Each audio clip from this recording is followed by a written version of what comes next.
मेरी बेटी कठपुतली नहीं है जो तुम्हारे हाथों तुम्हारे इशारों पर नाचती रहे। कार के हॉर्न की आवाज़ सुनते ही रसोई में काम कर रही माँ राधिका जी पल्लू में हाथ पोंछते हुए आंगन से भागकर दरवाजे पर आई। माँ को देखते ही सिया गले से लिपट गई। दोनों तरफ आंसुओं का सैलाब उमड़ पड़ा। दीदी बस करो यार, कितना रोती हो। मुझे तो यह समझ में नहीं आता आपकी आंखों में इतनी जल्दी आंसू कैसे आ जाता है। मैं तो कितनी बार माँ के हाथों कान के नीचे खा लेता हूँ, फिर भी कभी आंसू नहीं आता। भाई हंसते हुए बोला, अपनी बकवास बंद कर और बैग लेकर आ। बेटा तू अकेली आई, दामाद जी क्यों नहीं आए? वो माँ फुर्सत नहीं थी इसलिए। अंदर आई तो पापा को देखते ही कलेजा फट गया। गले से लिपटकर खूब रोई, मानो बरसों बाद मिल रही हो। चुप हो जा बेटा, तबीयत खराब हो जाएगी। चल मुंह धो ले, मैं तुम्हारे लिए कुछ खाने को लेकर आती हूँ। ठीक है माँ, बोल। सिया हाथ मुंह धोने चली। कुछ देर बाद जब माँ खाना लेकर आई तो देखा सिया कमरे में गुमसुम बैठी कुछ सोच रही है। चेहरे पर भी काफ़ी उदासी दिख रही थी। माँ कुछ देर बाहर खड़ी देखती रही, फिर कमरे में जाकर कंधे पर हाथ रखकर बोली, बेटा क्या बात है, बहुत उदास दिख रही है। कोई तकलीफ़ है? नहीं माँ, कोई तकलीफ़ नहीं है। सिया बात टालने की कोशिश की। ठीक है चलो खा लो, मैं तुम्हारे लिए गर्मा गर्म आलू के पराठे बनाई हूँ। सिया के खाने के बाद माँ अपने पास बिठाकर ससुराल वालों के हालचाल पूछने लगी। सिया मुस्कुराते हुए जवाब तो दे रही थी, पर चेहरे पर उदासी साफ झलक रही थी।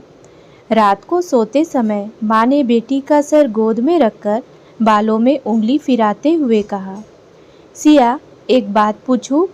हाँ पूछो ना मम्मी। सच सच बताएगी ना? हाँ हाँ माँ बताऊंगी ना, आप पूछो तो। बेटा तुम्हारे ससुराल में कोई दिक्कत तो नहीं? कहीं तुम सबसे रूठ कर तो नहीं आई ना? नहीं माँ, आपको ऐसा क्यों लग रहा है? बेटा तुम 1 महीने में तीसरी बार आई हो और इस बार दामाद जी भी साथ नहीं आए। फिर तेरे चेहरे की उदासी देख मुझे ऐसा लग रहा है कि तुम्हें कोई तकलीफ़ है। ससुराल में कोई कमी है बेटा? नहीं माँ। अरे बेटा माँ से क्या छुपाना, बताओ। नहीं माँ, कोई कमी नहीं है। देखो बेटा, एक अनजान परिवार में स्वयं को ढालना आसान नहीं होता। सच कहो तो ससुराल में एक बेटी को अपने लिए जगह बनाना भी किसी जंग जीतने के जैसा ही है। तुम मगर ससुराल की जिम्मेदारियों से जितनी भागोगी उतना दुखी होगी, इसलिए उसका सामना करो। माँ समझ गई। माँ बेटी को गले से लगा सो गई। कुछ देर बाद जब आंखें खुली तो देखा सिया के आंखों से आंसू निकल रहे थे। बेटा तू रो रही है? नहीं रो रही हूँ। माँ को थोड़ा शक हुआ। तुम झूठ बोल रही हो, क्योंकि मैंने तुम्हारी और दामाद जी की बातें सुन ली। सुनते ही सिया एकदम से चौंक गई। माँ क्या आपने सच में सुन ली? हाँ बेटा, सारी बातें सुन ली। माँ ने अंधेरे में तीर चलाई। सिया माँ की गोद में सिर रखकर फूट कर रोने लगी। माँ मुझसे बहुत बड़ी भूल हो गई। मैंने गलत जीवन साथी चुन लिया। अब मुझे उस घर में रहने का बिल्कुल मन नहीं होता। क्या हुआ बेटा, ऐसे क्यों बोल रही है? साफ साफ बताओ क्या बात है? माँ शादी के कुछ ही दिनों बाद मेरे ससुराल वाले मुझ पर दबाव बना रहे हैं कि जाओ मायके से अपना हिस्सा लेकर आओ। मना करती हूँ तो बहुत झगड़ते हैं। बार बार यही कहते हैं, मायके में तेरा आधा हिस्सा होगा, जाओ ले लो।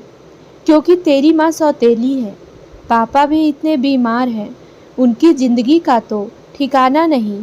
फिर तो सारी प्रॉपर्टी तुम्हारे सौतेले भाई का हो जाएगा। तुम्हें कुछ नहीं मिलेगा। मुझे हर वक्त परेशान करते हैं, सोते उठते खाते पीते हर समय बस एक ही बात करते हैं। यही बातें करने के लिए मैं पिछले 2 बार आई थी, पर बताने की हिम्मत नहीं हुई। इस बार फिर मुझसे झगड़ा कर ज़बरदस्ती भेजा है। सास हमेशा कहती है यह घर तो मेरा है और तुम्हारे ससुर जी का है, तुम्हारे पति का कोई घर नहीं है। मानो कल को हम दोनों अलग रहे तब तुम दोनों कहाँ रहोगे? मेरे पास तो एक ही घर है जिसमें हम दोनों रहेंगे। तुम जब मायके से भी नहीं लोगी तब तो तुम दोनों बेघर हो जाओगे। इसलिए जो शहर में जो तुम्हारे पापा का घर है उसमें से 2 कमरे अपने पति के नाम करवा लो, और यह तो तुम्हारा हक है। तुम्हारे माता पिता को स्वयं देना चाहिए, पर मुझे लग रहा है उनके मन में कोई खोट जरूर है। माँ, तुम चिंता मत करो, मुझे कुछ नहीं चाहिए। मैं अच्छी तरह से जानती हूँ पापा का इलाज और भाई की पढ़ाई इस घर के किराए के पैसे से हो रहा है।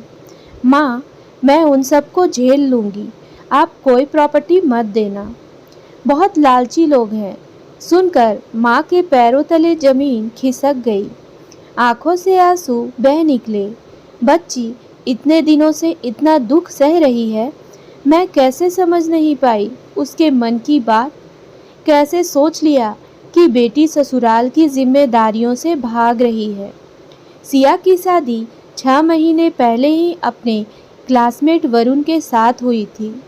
जब वरुण के माता पिता रिश्ता लेकर आए तब माँ कितनी बार समझाई, बेटा पहले पढ़ाई पूरी कर लो, अपने पैरों पर खड़े हो जाओ, फिर शादी करना। वैसे भी तेरे पापा बिस्तर पर हैं, अकेले कितना देख पाऊंगी। कहीं कुछ ऐसा ना हो कि तुम्हें बाद में पछताना पड़े। माँ, ऐसा कुछ नहीं होगा। वरुण बहुत अच्छा लड़का है और पढ़ाई क्या है, शादी के बाद भी पूरी कर लूँगी मैं। अगर अभी शादी नहीं हुई तो उसके मम्मी पापा कहीं और शादी कर देंगे। वे जिद कर रहे हैं, वरुण पर बहुत ज़्यादा दबाव बना रहे हैं। वरुण ने भी वादा किया इसकी पढ़ाई पूरी करवाएंगे और उसे अपने पैरों पर खड़े होने देंगे। तब जाकर राधिका जी भी तैयार हो गई। आखिर इतना अच्छा लड़का कहाँ मिलेगा, कौन ढूंढेगा। बिना दहेज की शादी हुई, इसलिए राधिका जी ने अपने गहने तुड़वा कर बेटी के गहने और दामाद के लिए चैन, अंगूठी और ब्रेसलेट भी बनवाया और खूब सारा सामान दिया। लेकिन आज सच्चाई जान मन बहुत खिन्न हो गया। और तुम दोनों की पढ़ाई, नौकरी, वह सब झूठ था शादी करने के लिए। अब कहते हैं मायके में इतनी प्रॉपर्टी है, लेकर आओ, हम दोनों मिलकर बिजनेस शुरू करते हैं। मैं नहीं जानती इतनी बड़ी भूल कैसे मुझसे हो गई। मुझे माफ़ कर दो माँ। भूल तो तुमसे हो गई, लेकिन तुम्हें परेशान कर तुमसे भी बड़ी भूल उसने कर दी है। तू चिंता मत कर, तेरी माँ सब ठीक कर देगी और मैं तुझे बेघर नहीं होने दूंगी मेरी बच्ची। माँ, पापा को कुछ मत कहना, कहा ना, तू चिंता मत कर, सब मुझ पर छोड़ दे। अच्छा एक बात बताओ, उसने तुम पर हाथ भी उठाया? सिया माँ के सीने से लग जोर से रोने लगी। माँ अपनी बाहों में भर बेटी को सुला लिया। रात भर नींद नहीं आई। अपनी पिछली यादें चलचित्र की भांति दिमाग में घूमने लगी। क्या सच में माँ की परछाई बच्चों को लग जाती है? उसका भी पहले रिश्ता कुछ यूं ही दहेज की बलि चढ़ गई थी। उसकी भी शादी ऐसे ही लालची परिवार में हो गई थी, जहां 5 तोले सोना नहीं देने पर बच्चे को छीनकर उसे भगाने की योजना बना रहे थे। संजोग से राधिका ने सुन लिया और रातों रात अपने 2 महीने के बेटे को लेकर मायके भाग गई। फिर पलटकर ससुराल नहीं गई। कुछ सालों बाद एक रिश्तेदार की शादी में सिया के पापा से मुलाकात हुई, जहां सिया के पापा विदुर थे और राधिका परित्यक्ता। दोनों परिवार वालों ने आपस में बातें कर दोनों की शादी कर दी और शादी के साथ ही परिवार भी पूरा हो गया। अब दोनों पति पत्नी बच्चों के साथ अच्छे से जीवन बिताने लगे, लेकिन भगवान को कुछ और ही मंजूर था। अभी 2 साल पहले पति लकवा ग्रस्त हो गए और बिस्तर पर आ गए। तब से राधिका पति को देखने के साथ ही घर और बाहर अकेले ही संभाल रही थी। यही सब बातें सोचते सोचते पता नहीं कब आँख लग गई। सुबह जब आँख खुली तो सबको सोते छोड़ चाय नाश्ता बनाया और सीधा बेटी के ससुराल चली। इतनी सुबह सुबह राधिका जी को देख समधी समधन और दामाद पहले तो चौंके, फिर थोड़ी राहत की सांस ली। उन्हें लगा शायद इस बार की चाल कामयाब रही। समधन जी, इतनी सुबह सुबह अचानक कोई काम था? हाँ, काम तो रहेगा ही। जब शादीशुदा बेटियां ससुराल के बजाय मायके में जाकर बैठे तो एक माँ परेशान तो होगी। मैं चाय बनाकर लाती हूँ।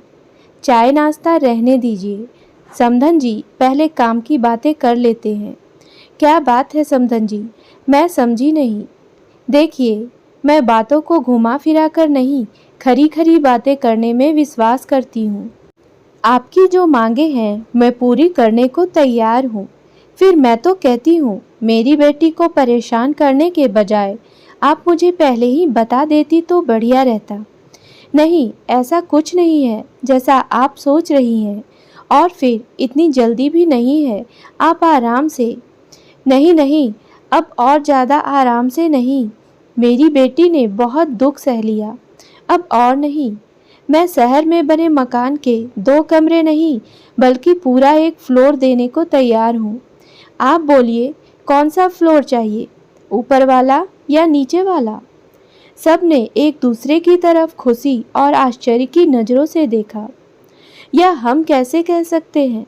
आपको जो ठीक लगे हमारे लिए भी ठीक है। नहीं नहीं, यह तो आप ही बताएंगे, फिर बाद में कहीं कोई और समस्या ना हो। ठीक है, मुझे ऊपर वाला फ्लोर ही दे दीजिए, चालाकी दिखाते हुए कहा, ताकि उसके ऊपर और फ्लोर बना सके। ठीक है, जितनी जल्दी हो सकेगा मैं अपनी बेटी को उसका हिस्सा दे दूंगी। घर जाकर राधिका ने पति को सब समझाया। पहले तो वे चौंके, लेकिन बेटी के भविष्य की बात सोच वह तुरंत तैयार हो गए। उन्होंने बिना देर किए पेपर तैयार करवाकर बेटी के ससुराल वालों के सामने थमा दिया।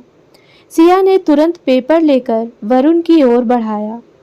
अरे बेटा, तुम अपने पास ही रखो ना, सास ने कहा। नहीं नहीं, यह उनके काम का पेपर है। वरुण ने जैसे ही खोल कर देखा तो उसके हाथ में तलाक का पेपर देख वह भौचक्का रह गया। यह क्या है सिया? क्यों, तुम्हें दिखाई नहीं दे रहा? लेकिन तुम मुझे तलाक नहीं। नहीं, तुम ऐसा नहीं कर सकती। लेकिन मैंने तो साइन कर दिया है, अब तुम्हारी बारी है साइन करने की। देखो सिया, तुम ऐसा नहीं कर सकती। तुम जानती हो ना मैं तुमसे कितना प्यार करता हूँ। चलो छोड़ो, मुझे कोई प्रॉपर्टी नहीं चाहिए, मुझे तो सिर्फ तुम चाहिए। जो कुछ हुआ बस एक भूल थी, तो उसे भूल जाओ और चलो घर चलते हैं। माँ, आप ही समझाइए ना। राधिका जी ने एक झन्नाटेदार तमाचा गाल पर जड़ दिया। मेरी बेटी तुझे कठपुतली दिखाई देती है, जिसे तुम सब अपने इशारों पर नचाते रहोगे। तुम्हारी पत्नी है, उसे प्यार करते हो, फिर क्या कोई इस तरह अपनी पत्नी के साथ बर्ताव करता है? और तुम्हें क्या लगा इसके पिता बीमार हैं, माँ अकेली है, तो तुम जो कहोगे वह चुपचाप तुम्हारी सब बात मानती रहेगी? अगर यह सब पहले ही बता दी होती तो इतना नौबत ही नहीं आने देती। अपनी बेटी का ब्याह तुम्हारे साथ कर मैंने एक भूल तो कर ली, लेकिन तुम इतने लालची हो, मेरी बेटी को टॉर्चर करते हो। यह जानते हुए भी मैं तुम्हारे घर दोबारा भेजने की भूल नहीं कर सकती। दहेज लोभी कुत्ते की दुम होते हैं जो कभी सीधी नहीं हो सकती, और भूल एक ही बार होती है, बार बार नहीं। तुम्हारी माँ हमेशा कहती थी मेरी बेटी बेघर हो जाएगी, तो सुनो, मैं घर के साथ आधी संपत्ति बेटी के नाम कर दी है, तो अब तो बेघर नहीं, उसके पास भी घर है, जमीन जायदाद है, तो तुम्हारे घर में उसे जाने की ज़रूरत नहीं। वरुण के साथ सभी हक्का बक्का देखते रह गए। यह एक माँ का फैसला है अपनी बेटी के लिए। मैं अपनी बेटी को कभी घुटन भरी जिंदगी नहीं जीने दे सकती। ना मैंने कभी जी, ना उसे कभी जीने दूंगी। वरुण और उसके परिवार वाले मुंह लटकाए चले गए, अपनी गलतियों पर पछताते हुए। उम्मीद है दोस्तों कहानी पसंद आई होगी, तो मेरे वीडियो को लाइक करें और चैनल को सब्सक्राइब करना ना भूलें। धन्यवाद।